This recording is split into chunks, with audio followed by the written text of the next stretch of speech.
Welcome to my first truly official video of me installing a dry receptacle and yapping about it. I'm giving a trigger warning to anybody who thinks that you can't put Romex inside of conduit. You might just want to skip off of this video. In my area, it's pretty common to just find like a 2x4 stapled to some floor joist with some 10-2 Romex and a dryer outlet at the end. Obviously, though, I'm going to do a lot better than that. So I'll give a breakdown as to why I'm even doing this. So the old system consists of a dryer that was on a wall, and it wasn't accessible to put a vent there, so we had to move the dryer onto an exterior wall. And basically, I had to move the dryer outlet, but the old dryer outlet was only a 3-prong, and the Romex wasn't long enough. So I decided to run a new designated electrical subpanel, which can be used for more things, and some bunch of conduit. That way I can put in a new 4-prong dryer outlet on the other side of the basement. I also redid the ducting, so the dryer is actually ducted and vented outside now. Before it wasn't, it would just blow toxic waste air into the basement, which, as you can imagine, made everything super dusty. That's why there's lint on practically everything. So yeah, and I know a lot of you guys are gonna bash me for using my Ryobi. The reason why I use a Ryobi impact, I guess I never really told anybody, is because it was my first impact I ever got, and then I upgraded to a Milwaukee. So I got an M12 impact, and it was a gift to me.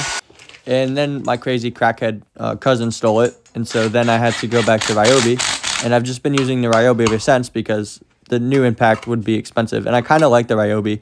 And if it ain't broke, don't fix it. Every single one of my other tools is basically Milwaukee, so I think I can get away with it. There probably will be a day where I'll just get a Milwaukee impact, and you guys will never see that Ryobi thing again. But until that day comes, I'm just gonna rest with knowing that if I get enough Milwaukee impact, the trauma of it being stolen is still there. So until that trauma goes away, I'm gonna stick with Ryobi. Now this is a crazy part where I push 8.3 Romex into this 3/4 inch EMT to feed a dryer receptacle.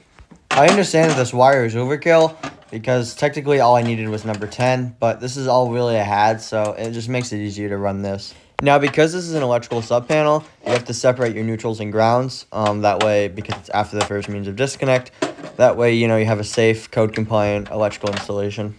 Romex inside of conduit got me thinking. I'm thinking about Chicago, because everything has to be in conduit in Chicago. So I wonder if you could possibly even buy Romex in Chicago, or maybe all they sell is like THHN at the Home Depot. But I feel like if they sold, you know, Romex at the Home Depot, it'd just be setting people up to violate the code. So if anybody's from Chicago and knows, like, if they have Romex there, like, let me know, because I'd be interested to know. Now that that's out of my head, you can watch me cut and strip this wire and land it onto this 30 amp dual pole breaker by Square D, because obviously I'm a Square D QO fan. And yeah, that's basically the finished product as far as the panel goes. Made sure everything's nice and straight. It looks pretty clean in my opinion. So yeah. Now onto the NEMA 1430R, which I'm definitely going to be installing after I cut the sheathing off of this Romex and, of course, cut them to length. Now, one thing I'm not doing is taking this number 10 and wrapping it around a screw to bond the box to the number 10. The reason why I'm not doing that is because it's a complete conduit system, so technically I don't really have to do that, so I'm not going to. Another reason why I'm not doing it is because in order for me to put a bonding screw into the box, I'd have to take the box out from the wall, and I'd have to drill a hole behind where the screw goes in, because you can't just screw like a grounding screw in the concrete. You have to, there can't be anything behind it. That's a lot of work, and I don't want to do that. And you know what, like, the conduit can consider itself a grounding path, and it'll work for me as long as it'll work for itself. So now this is always my least favorite part. It's worse with like a NEMA 1450, but basically you got to push all the wires back in and hopefully nothing shorts out. I just like to wrap everything in electrical tape, because if something were to short out, it'll take 30 amps for the breaker to trip, and, you know, by then you could have a lot of bad things happen. So it's just easier to put some electrical tape around it, but it's always difficult to push the wires back in. At least I find it annoying. But now I'm just going to screw this receptacle into this, you know, junction box and basically put the cover on it and test it and kind of call it a day. And so because this is it kind of looks like an industrial environment. It's kind of commercial, even though it's a house. I like to use these metal plates. I feel like they just look really nice, and, you know, it's just like really nice clean finish.